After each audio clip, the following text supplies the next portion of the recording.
Okay, welcome back. Episode 2 of ASL in Review. I am here once again and I have two very special guests. This whole episode really is themed after these two pioneers, these brave souls who changed the game, really. These two people made rules that the ASL never had, or at least they caused rules to be made. Um, and I just want to introduce them. One is still a current coach with us. He's been with us longer than anybody, right? I think you have the most games played of anyone in the ASL. It's Melone. Hello, I believe that is correct. And the other man with us is the man that started it all. He is the genesis of this movement, I believe. Hasn't coached with us for a while, but has stuck with us for a long time. It is Demaster. Yep. You know, the community's fun, so gotta stick around. Yes, Demaster. So I'm gonna move on to this first slide. This happened in season 3. It was week 8 when all of this went down. Was Um, that the trade deadline? I don't remember honestly, and I looked for the old rule set and I couldn't find it. I started an archive where we kind of store everything, but I don't know. Maybe I started the archive a little bit late. So I don't know what the rules looked like for that season. I know we had a limit on the number of free agent pickups you could make. You could only Yeah. get 3 free agent pickups, but it was unlimited trades. And so viewers, you'll see throughout these slides, all of this happened season 3, week 8. Every single slide, season 3, week 8. The left hand column is what the rosters look like when the coaches started their movements. In the middle, you see the total movements the coach was involved in. On the right, you see, of course, the final result. And notice at the bottom, you see when DeMaster started making changes to his roster, he was 4-3 at +5. And after 11 changes, tell me how it went. Just tell us how it went. Well, honestly, after all the transactions, I thought I made my team better, but clearly it was not. What caused, like, what happened? Were you just bored? Were you frustrated? What caused this explosion on your end? I think I started off the season like 4-1 or something, and then I lost 2 games in a row, and I got like pissed off that Mega Sharpedo wasn't sweeping everyone anymore. And yeah, I just like made 1 or 2 trades and then got a little trigger happy and kept going. Yeah. Malone, what did you think when you started seeing this happen? Well, I mean, I was just like, oh, he's having some fun, and I'm just sitting here like, oh, maybe I'll get involved because I've got nothing to lose. And then I got like the old fateful DM saying, "Hey, would you like to trade essentially our entire teams?" I was like, "Sure." So I'm gonna move at this point and segue into the next slide, and you can see that still season 3, still week 8. Malone made also 11 transactions in this week, or is involved in 11 transactions that week. So he sends you a message, it's like, hey, let's just start swapping, and then what happened? It happened. I mean, we might have like made some arrangements or something to like keep certain things. I don't remember. But then it was like he put the message in transactions and then I agreed and then it blew up. Yeah, it just started going nuts. I mean, there had never been a free agent, or excuse me, a trade limit before season 4. And I remember specifically, I remember Hutch and Ian, because they were updating the docs at that point, just like begging for this to stop. I think honestly the best reaction was when Static came on after like a long day at work. He's like, I have to make a transaction video about this. Yeah, that's like exactly what he said. I remember that, and I didn't go back and watch that transaction video. I should have, but I think it was like an hour long. So Malone, I mean, you weren't having the best season up to the point when you made the transactions. How did it go for you after that? Well, as you can see, I finished with potentially the worst, or not potentially. I mean, Factually, it basically is the worst season in history, right? it's the worst differential, I believe, in ASL history. And no one's ever Very had a dull. winless season, so it's at least tied for the worst win record. I almost had a winless season. Did you really? Yeah, I beat Cam in game 13 of season 4, I think. Wow. I did not even remember that. That's crazy. That's really crazy because Bro, you I'm weren't trying a to find bad these coach, DMs. man. Honestly, like that's No, my really nuts. differential was like, it was like the 4th worst differential, but I had the worst record. Wow. I just couldn't finish that year. A streak that has continued throughout your life. And moving to the next slide, we had Gustav. Do you remember Gustav? Surely you all Yeah. remember Gustav. Oh yeah, Gustav, absolutely.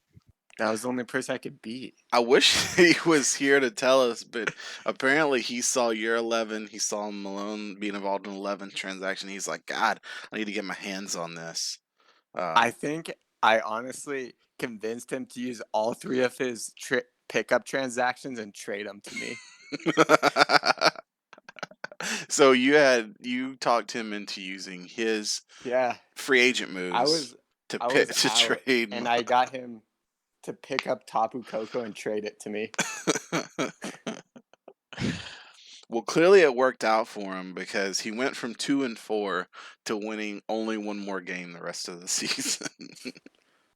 I'm kind of seeing a trend with this. Seems like there's Weirdly enough. a trend there. I don't necessarily know that any of the rosters got exceptionally better or worse, but just the sheer volume of transactions was just unimagineable. Yeah, and you have to like refigure out your team and how it works together, and that's like not going to work mid-season. You're right. It's like starting. It's like drafting. You know what I mean? Yeah. Ghost had 8. He was involved in 8 transactions. Now, Ghost is actually one of the teams that it seems like he did it right because he was 0-4. Nope, that can't be right because it's week 8. Well, I don't know. Whatever his record was, at least at I some think point he he was was like 0-4. 2-6 at that point or something like that. Yeah, it must be. Somehow must have copied the records wrong at the bottom, but whatever, minor issue. But he ended up 5-8, I think, at the end there. Yeah. That's pretty awesome.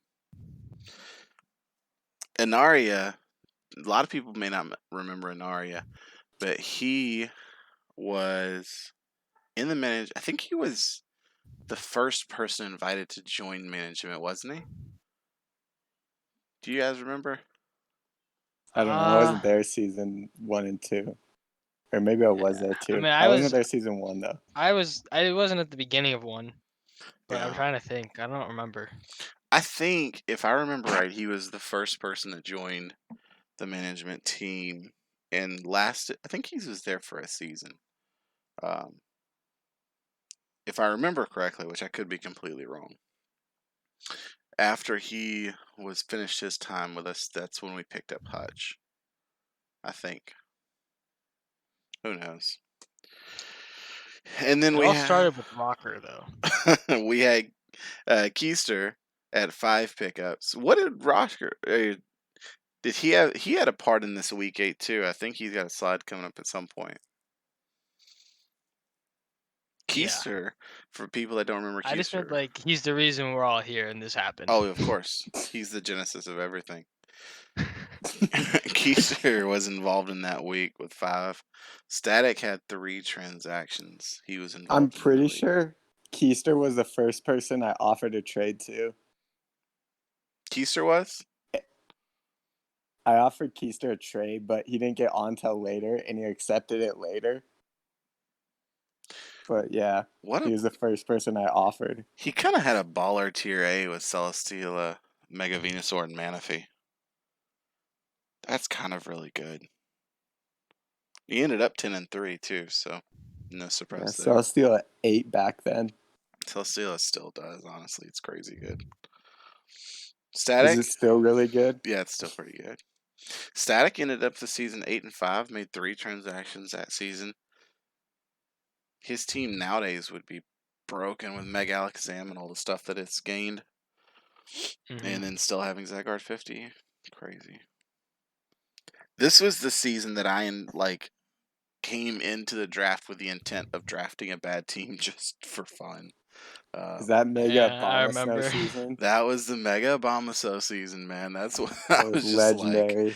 I'm just gonna tank my draft on purpose and see how many wins I can get. And I got 7, so you know, Very good. I'll take it. that was one of my worst ideas, but I did it anyway. So what can you do? Rocker Hey, was involved. He had 2 transactions. you got Nido Queen from me and someone else. I remember I traded with you once. I do remember picking up the Nido Queen. Yeah, I picked up Nido Queen, Cresselia, and then Vikavolt. That was back before Vikavolt was super good. Now it has webs. Wait, is Vikavolt really good now? Man, I'm Vikavolt is learning so much crazy stuff. good now, Wait, bro. I'm so confused. Just I'm looking at because I scrolled up and I found the original DMs Did you that we really? Really? originally had. Yeah. But then I look at the back of the doc and all 3 of those mons that you said were on completely different places. Bro, them docs are like, what was season 3? So season 3 was like 2017, man. Yeah, this is from July, late July. Yeah. Was the Who day. knows what's happened on those docs since then? How did the DMs go? Give us a little play-by-play. All right. So the original message was from Blake. It said, "Interested in trade talks," spelled incorrectly. Awesome. So I said maybe, and then he said, "Would you trade Nidoqueen Jellicent for Drapion and Primarina?" And then he says, "Wait, scratch that offer." And then I said, "No Primarina deals." I don't know why, but we eventually settled on Bulu and Primarina for Jellicent and Gourgeist. And so you say, I like that offer. And then he accepted, and then it looks like we got a done deal. Seconds later, "Hey Melone, would you be interested in Mega Sharpedo?" Interested is still spelled wrong. So I say, yes, let's trade, or yes, trade Megas, let's do it. And so, that happens. And then he said, also, we should add in other mods to make our teams fit the Megas better. And I said, maybe, but I don't know. Let's just make one trade. And then we ended up on Hydreigon for Latias and Delphox for Moltres. I would do, but not Cress. I kept then- Moltres. That was the only person who survived Yeah. that week. I kept Delphox. Actually, I kept Delphox and Exploud. So, and Hitmonlee. I had a decent amount of things that I kept. Golly. This What is a literally just mess. us rejecting trades until we accept. Yo, so back then, it's like our 10% was in A tier, apparently. Yeah, Mega Lop was not A. Also, Megalop was B tier. yeah. I like how you ended up with Feraligatr and Mega Sharpedo. I mean, I love Feraligatr, so I was gonna use it. That was by far Feraligator's worst performance with me, mainly because I only brought it like once, and I think I picked it up and I only used it in the consolation bracket, I think. But oh well. That's crazy. So we had hours of transactions. We had Susie, Hutch, Rocker, myself, Static, Keister, Anaria, Ghost, Gustav, Malone, and Demaster involved in trades. So 11 out of the 14 coaches were involved in transactions in week 8. Yeah, honestly, I feel like there was just 5 straight hours of transactions. We caught the fever, bro.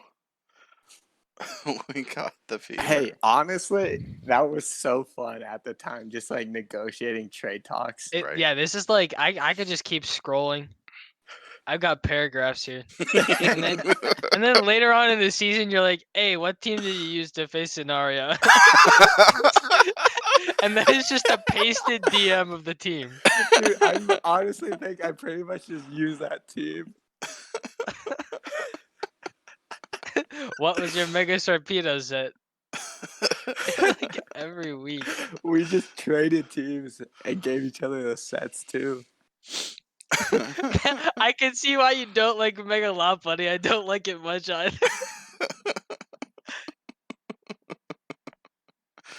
What a Oh, man. crazy experience. What else do you remember about season 3? Bad. I remember Ian was up 4-1 and I had Mega Sharpedo left and I beat him with Mega Sharpedo. And then that's when it became my favorite Pokemon until I traded it because it wasn't doing that anymore. Because my first 2 games, it got 8 kills in 2 games. And then after that, I was only getting like 1 or 2 kills a game. How dare! And I was just like, well, it's not good anymore. And then you DM me and you got mad because I didn't get Mega Shark MVP. Yeah, dude, it was like You were leading. livid. It was. I mean, I should have kept it. It could have got MVP, bro. Season 3 was also diss track season. Oh my god, that was amazing. Who won season 3? I don't even remember, honestly. I Vish? feel like Vish won, yeah. No, I feel No, like Vish won lost in the season 2. finals. Oh right, Keister. Keister Oh won yeah, it season was 3. Keister. Let's go back and look at Keister's Honestly, that roster. was my favorite season. Well, that's funny because we were just talking about how crazy his A tier was with Celesteela, Mega Venusaur, and Manaphy, and he ended up Dude, with Hutch hated Keister for winning. He would just like ram into Keister about his broken ass team. It was hilarious. I do remember that. Wait, did Hutch lose to him in the finals or something? Was that his first Probably. finals He loss? How lost like many 3. finals did Hutch? lost Was it 3 3. in a row? It's got. I think it was 1, and then he didn't make it 1 year, and then lost 2 in a row after that. That's the and then worst quit. luck ever. Yeah. I mean, credit to him making 3 finals out of 4 seasons. Unbelievable. Yeah, absolutely. But not Dude. winning one of them. Ouch. Well, I just scrolled up in the DMs and it's hilarious. It's like, I need to accept my trade with Ghost before we can do this Yeah. trade. Okay, I'm trying to squeeze an extra mon out of him. Ghost, if you're watching this, shout out to you, buddy. Shout out to you. That's crazy, man. What else? Any other thoughts before we close this out? Nope. All in all, I it's don't just know. a fun memory. Absolutely. It was a fun It's changed a lot. Things Maybe have one day changed a I'll lot. spell interested right. Maybe. Doubtful. Yeah, probably not. I think there's better odds of you coming back coaching and having a winning record. Probably. Maybe not the winning record part. Well, thank you both for joining me in this relatively short journey down memory lane. When I started this series, I made myself a list of kind of remarkable things that has happened in our history. And as you saw in the first video, you know, I covered the season 2 finals because that game was such a game resonates with me as I think about our history. And this moment actually was one of the moments that I had written down in my notes. And then after my series came out, Melone, I believe, actually mentioned this and said, "Hey, we should talk about week 8 of season 3." And I was like, "Well, I already had it down, so let's get it done." Yeah, I think I feel like somebody else said it. It was like Bread or TCP. Yeah, And it I may was just have like, been. yeah. May have been, but what a wild moment in our history. Thank you both for joining me, and I appreciate you. If you are watching this, let us know how if you enjoyed it. Thank Melone and the Master for joining us, and I'll see you in the next episode. Thank you for having us. Yeah.